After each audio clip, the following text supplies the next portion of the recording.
So let me get this right. All right. So you want to be the Inquisitor's best friend while also being the party's MVP, while also having the skill points to have fun, cast spells, and then also rage.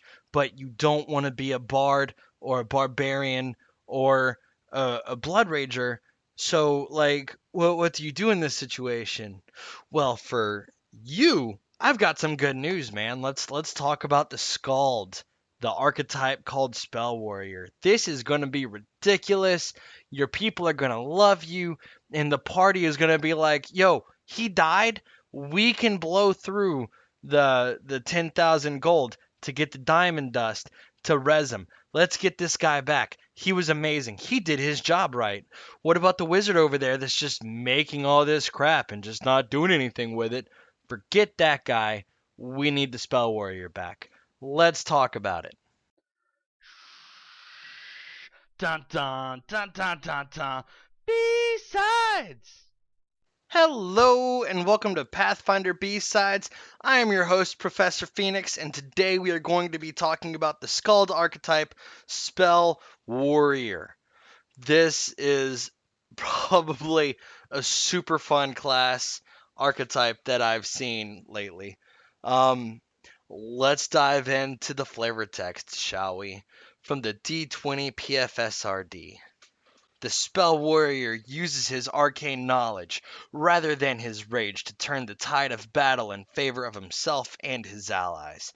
With a clash of bracers and a sonorous chant, the spell warrior's song reaches out to touch the weapons of his allies, lending them arcane power. While his song does not inspire rage, he can use the power of his music to enchant the weapons of his allies and counter the spells of his foes. Yeah. Like, are you amped? I am. I'm very amped. This looks like so much fun. So let's get into it. So at first level, the spell warrior is going to be getting improved counterspell. So at first level, the spell warrior receives the improved counterspell feat as a bonus feat. This is going to replace scribe scroll. So with improved counterspell, you are skilled at countering the spells of others using similar spells. So basically, uh, normally when you don't have it, when you don't have improved counterspell, you're going to be countering a spell only if you had the same spell, prepared slash memorized slash you know it, uh, or with a spell specifically designated as countering the target spell. So you can counter a darkness spell with a light spell. You can counter grease with grease. You can counter magic missile with magic missile. With improved counterspell, you can use a spell of the same school that is one or more spell levels higher than the spell that you are countering. And normally when you do this, you have to ready the action to counter the spell. So like, you're fighting a wizard who uses magic missile a lot, and generally you go, okay, cool. So when that guy casts magic missile, I'm going to counter that spell. I'm going to ready an action to counter that spell. That's how normally counterspelling works. With improved counterspell, you basically get to use a spell from the same spell school instead of that exact spell. So if the wizard casts an evocation spell, you can use an evocation spell that you know to counter it. That's the beauty of improved counterspell. It's worth it. Scribe scroll at level 1, generally you're not going to know that many spells, and all of your spells that you do take should generally be for either uh, offensive needs or for utility. And this way you get a little more use out of those spells. So like every spell level you go, okay, cool, I need to take an evocation spell this level. Okay, this level I need to take a divinity spell, or not divinity, a divination spell. Or this level I need to take a transmutation spell. You can kind of spread it out across that. So next up, what the spell warrior gets is going to be called Weapon Song, which is a supernatural ability. I'll get into that in another video, but it's really important that you know this now. So a spell warrior gains the following raging song, allowing him to grant his allies weapons, enhancement bonuses, and special powers. So you get enhanced weapons. At first level, the spell warrior can grant a +1 enhancement bonus to the weapons, including ammunition, of allies within 60 feet. At 5th level and every 5 levels thereafter, this enhancement bonus increases by 1. The maximum bonus gained is based upon the number of weapons affected. So +5 for one weapon, +4 for two weapons, +3 to 3 weapons, or +2 to 4 or more weapons. 50 pieces of ammunition count as one weapon for this purpose. The wielder of a weapon enhanced by this raging song counts as if he were under the effects of an inspired raging song for all purposes involving the Skald's rage powers.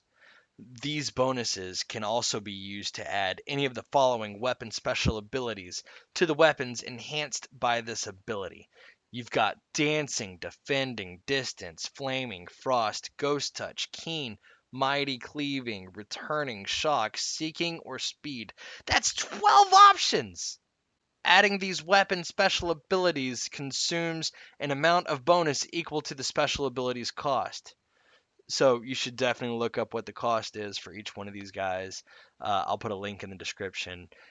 These enhancement bonuses and special abilities overlap with any enhancements or special abilities the weapon already has, though duplicate special abilities do not stack. If an affected weapon is not magical, at least a +1 enhancement bonus must be added before any other special abilities can be. The bonus and special abilities granted by this raging song are determined when the song begins, and cannot be changed until the raging song ends and another is begun. These bonuses apply to only one end of a double weapon. This ability replaces the inspired raging song. So, this is where you become the Inquisitor's best friend. So, let's say you come across a troll in the wilds, right? And for some reason, this troll looks a little bit different than any of the others, right? Your first go-to thing would be, yo, I'm going to give everyone in my party the flaming property, and we're just going to down this guy in like 2 rounds because it can't regenerate, right? Wrong. This guy, flaming, actually heals him, and what you really need is going to be something a little cold, or maybe ghost touch, or I don't know. Call me crazy, but I really enjoy seeing electrical stuff on weapons. So I would hope that in this really rare situation, shock would come in handy. You go, the Inquisitor goes, hey, this thing, don't hit it with fire. It doesn't do anything but heal it. Hit it with some shock. And everyone's like, all I got's flaming weapons or icy weapons or silver. All I have is a +1 great axe. And then you, as the spell warrior, you just call in deep within your own ability, and you find the right song, and you start singing or hitting drums or playing it on a lute or doing something that instills this ability, and suddenly their weapons are sparking with electricity, and then they all go in for the kill. The ranger, he's like, I call upon the power of Thor, as he readies his arrow and lets loose straight into the troll's heart. I'm just saying, it sounds like it'd be great. Cinematically, boom, shakalaka. So, next up, the next thing that you're going to be getting as a spell warrior is going to be greater counterspell. This is going to be where you start actually having fun against other casters. Like, if you know you come up against other casters a lot, you're going to be like, I was ready for this. I made this guy just for this. At 5th level, the spell warrior gains increased versatility when attempting to counteract enemy spellcasting. When counterspelling, you can expend 2 Skald spell slots of the same level or higher than the opponent's spell, regardless of the school of that spell. So basically, at 5th level, you're no longer having to match evocation to evocation, right? That's pretty baller. At 11th level, when counterspelling an opponent's spell, the spell warrior only has to expend 1 Skald spell slot of the level of the spell being cast. So now, it's an evocation spell. All you have is transmutation, like Bear Strength, or no, is it bear's endurance, bull's strength, and you're like, oh man, I'm ready to kill stuff, but I'm not ready to kill it with magic. Now you no longer have to. All you got to do is go, I'm going to get rid of one level 2 spell slot, and I'm going to counter that acid arrow, whatever it is. I'm going to take care of it. Thank you. And at 17th level, the Spell Warrior gains Parry Spell as a bonus feat. The Skald does not have to meet the prereqs for this feat. Now, let's go over this, okay? Parry Spell, really important, really badass, and you're going to be basically the party's favorite at this point, because whenever a spell comes to attack you, you're going to be... Here, let me reword this. The benefit from Parry Spell is whenever you successfully counter a spell, it returns back to its caster. This works exactly like the spell turning spell. And to jump in further, spell turning works generally like, what is it? You have a D100 that you roll, right? And that's the table. I'll put it up on the screen. You guys will see it. It's going to look awesome. But basically, spells and spell-like effects targeted on you are turned back upon the original caster. The abjuration turns only spells that have you as a target. Effect and area spells are not affected, so Fireball ain't going to do it, but Disintegration will. But pretty much what you're doing is, when you counter the spell, it just goes back to the opponent. Boom shakalaka, it's perfect, it's amazing, slam dunk. I've been playing some NBA Jam. Let's keep it moving. This is absolutely going to replace Spell Kenning. Next up, we got Song of Arcane Manipulation. This one is also a supernatural effect. This is probably my most favorite ability from this. So you've got, at 10th level, a spell warrior can sacrifice his own rage magic to counter an opponent's spell. When using Raging Song, he can counterspell as an immediate action without interrupting his Raging Song. However, in addition to expending a spell slot or spell slots to attempt to counter the opponent's spell, the Skald must expend one round of Raging Song per spell level of the opponent's spell.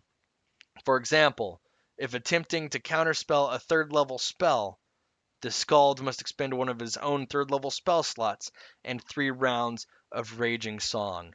This ability replaces the Dirge of Doom Raging Song.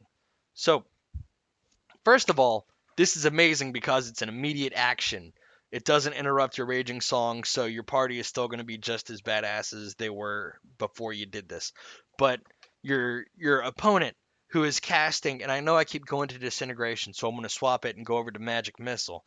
Your opponent, he reaches out both hands and he goes and aims at 4 of your party members to hit each one of them with a Magic Missile. What you can do is you can instead counterspell it as an immediate action, which means you interrupt his casting of the spell to go, nope, and it hits him instead because of your amazing counterspell ability that you've got where just, whatever. So either you cut it off or you bounce it back, but either way, it's super awesome, and I want to do it in real life. Next up, we've got Spell Tamper, and this is kind of really super dumb and amazing, and so let's just get into it, okay? So you've got Spell Tamper, which again, supernatural ability. I'll go into this into another video so that way you're not like, but Phoenix, why are we talking about supernatural abilities when you haven't proficiently explained them? We'll get into it. You can't see me, but I have a finger up, just going, just soon, all right? So, at 20th level, when a spell warrior successfully counterspells an opponent's spell, the opponent suffers a backlash of magical energy and takes 1d6 points of damage per spell level of the countered spell. If the opponent succeeds a will saving throw, this is going to be a DC of 10 plus half your Skald level plus your Skald Charisma modifier. So let's just keep it gangster real quick. Your DC is going to be 10 plus 10 because you get this as a capstone ability. So that's a DC 20 plus your Charisma modifier. So again, let's just hope that you've been at least keeping up with your charisma at a bare minimum of 16. You're going to have a DC 23 will saving throw. that not a lot of things can do a lot against. So let's hope you're fighting a white dragon and you outdo them by a mile. But if they succeed the will saving throw, the damage is reduced by half. This damage is magical and is not subject to damage reduction or energy resistance. This ability replaces Master Skald.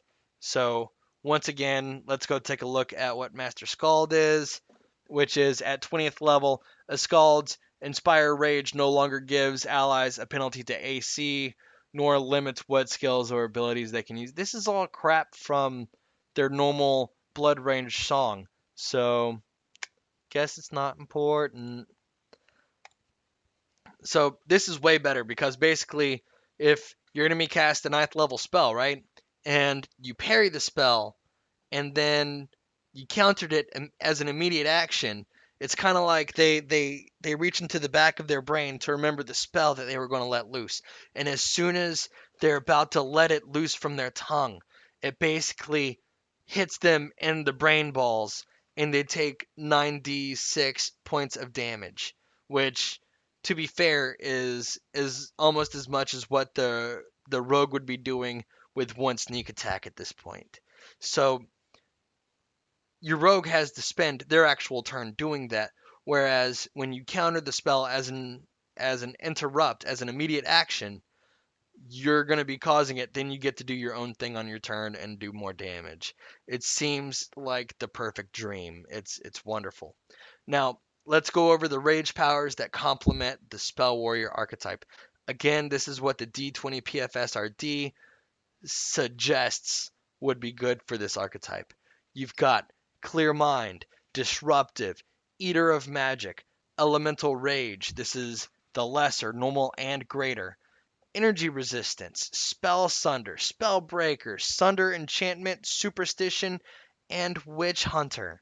These are all wonderful options, and I mean, I'm not going to tell you about the entire Skald class unless y'all want a video, in which case I'll go over the entire thing because, hey, I like making videos. Obviously, this is fun. So, anyways, that's the Skald class. I really like it. I like the idea of just you are the cinematic spark, the thing that makes the rest of the party go, yeah, as they charge against the goblins, gnomes, trolls, whatever. And the idea of this being just the shortest person you could make, right? So like if it's little halfling that's not too sure of himself, and as he levels up, he sees that he's actually good at doing things, right? And by the end, he's the most important person in the party because he's giving out +1s to the whole party and giving them flaming burst, while the Inquisitor is going, that ogre is scared of, I don't know, thunder, lightning, fire, whatever. And then he goes, gotcha. And then he like snaps his fingers and, lights up the party's weapons, and then goes out and kicks things in the face while shouting a long string of obscenities. And then some other magic user casts a spell, and he's like, aha, not today. No, sit. And then they take damage, and it sounds like there's a lot of moving parts to this class, and there are, but this archetype seems like it just adds a little bit more fun to it instead of you basically being a barbarian, you know? You get to be a little bit more of like maybe a magus bard that I don't know, magus bard cavalier, I guess, minus the whole dog and pony show. So that's my thoughts on this. This guy came out of the Pathfinder role playing game Advanced Class Guide. It came out in 2014. I'm sure there's a million archetypes that probably do this better, if not actual classes. That's not the point. The point is to educate you so that way you know what your options are. Um, I'm Professor Phoenix, and this is my class on the Spell Warrior. If you have any comments, suggestions, you want to argue back and forth, go down to the comments or join the Discord. Link is in the description. Um, please subscribe, let me know that you want more. I'm always happy to make videos if someone says, "Hey, can you make this?" Um, it's I just kind of want to see how many of you guys actually make it to the end of this. Uh, in the meantime, you guys take it easy and keep gaming. Yeah, I'm talking to you. I don't have a catch line or a catchphrase to play me out of the video, so I'm just gonna sing and sing until you guys just click off. Don't forget the thumbs up, don't forget to subscribe. I'm just gonna thank you for watching the video.